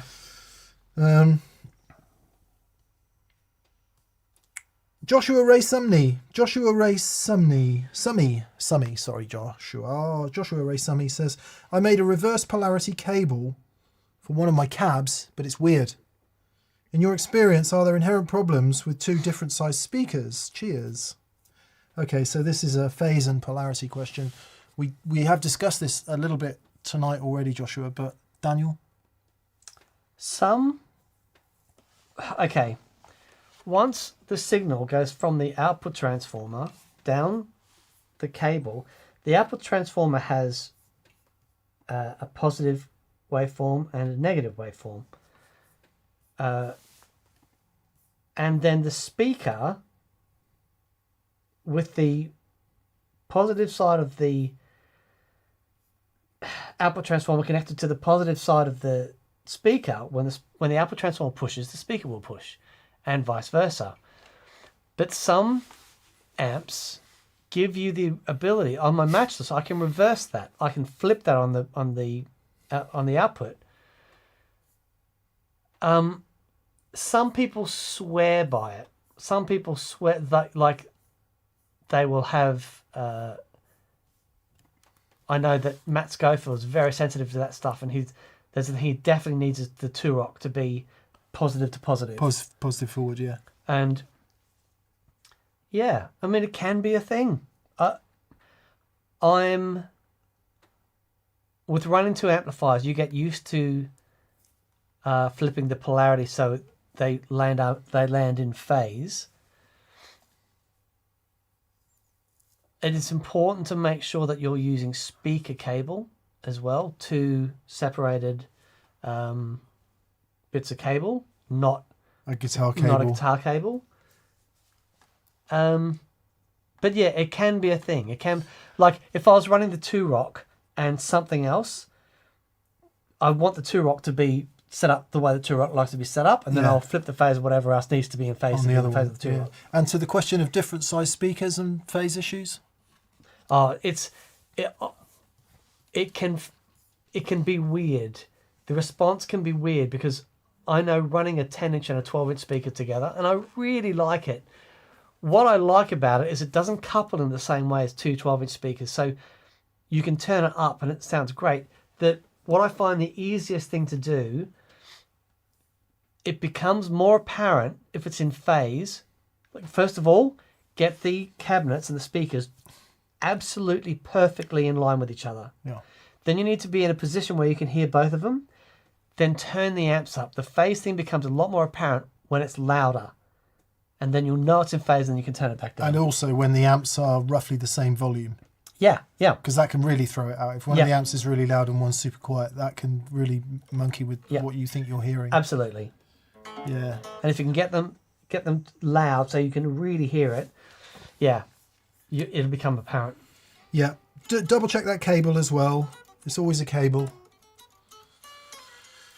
My friend Alistair, who's in the band, he's the singer in the band, played with last Saturday night. He sent me a message in a bit of a panic going, I've just flicked my Turok to the 50 watt setting and it stopped working. I was like, ooh.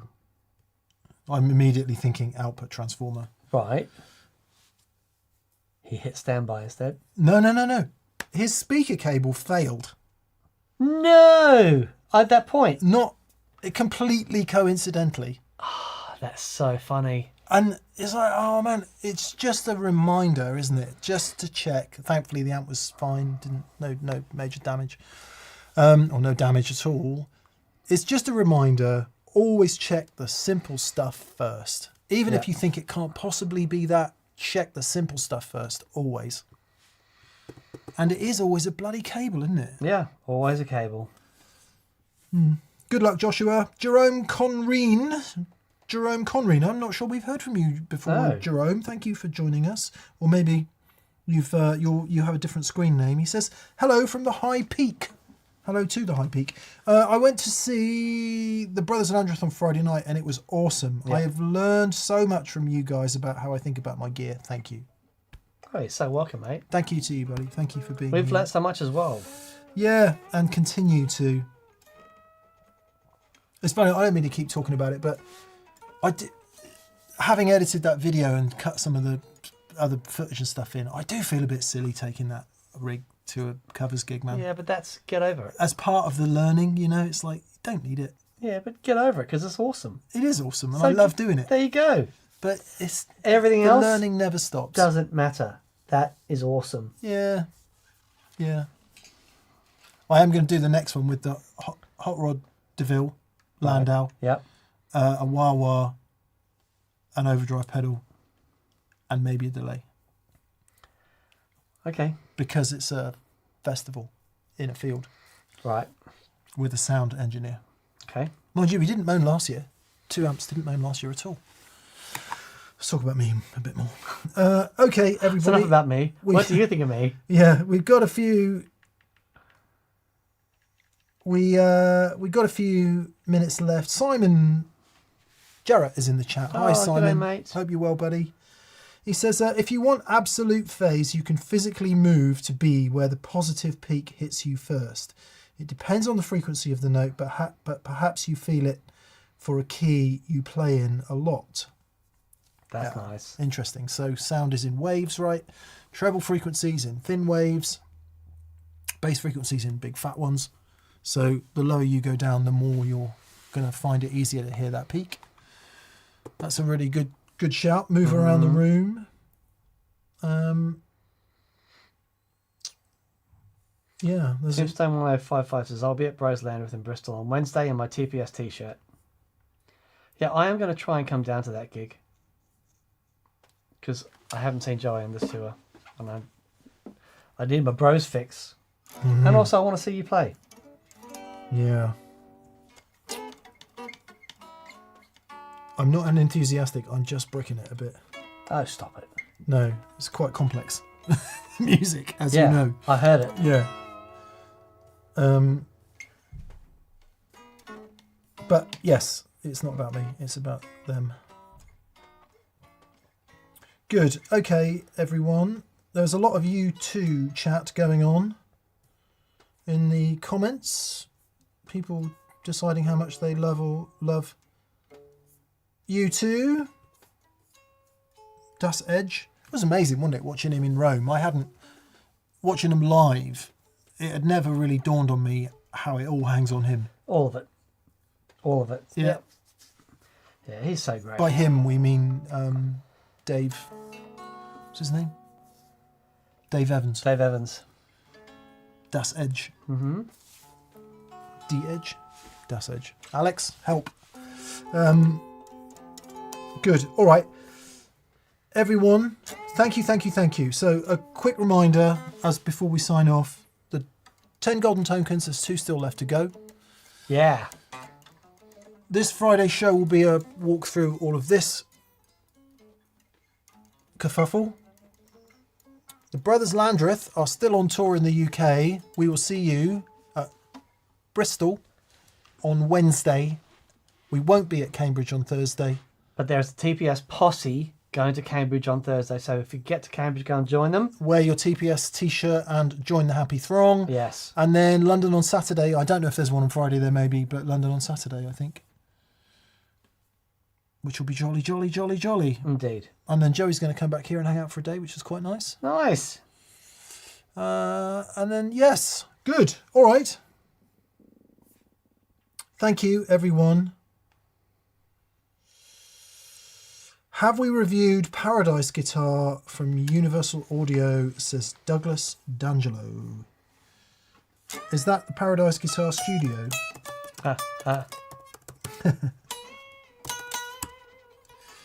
Paradise Guitar Studio, yes, it's their end-to-end virtual studio for guitar. We haven't. It's not really our world, Douglas. We're not massively into that kind of thing, and truth be told, we don't know a lot about it. So, yeah, we tend to stick with this old stuff. Good. And DMK75 again says, Dan, Mick, I can email you some of the Edge's TC settings for your TC2290p from the Vertigo Toe. Awesome. Maybe we'll get into that after we've floundered a bit with it. Yeah. Because it's good to go in and not know what you're doing for a moment. In Where I live. That pedal show style. Good. We shall join Jim Barber in saying ciao, everyone. Yeah. Ciao, indeed. Ciao, bella. Yeah. God, my hair's short, isn't it? Just see That's myself on the screen. Shorter than normal. Dan's going to play us out. Thanks for being with us, everyone. We appreciate your time. Heaven knows there's a lot you can do with it. A lot that's demanded of it.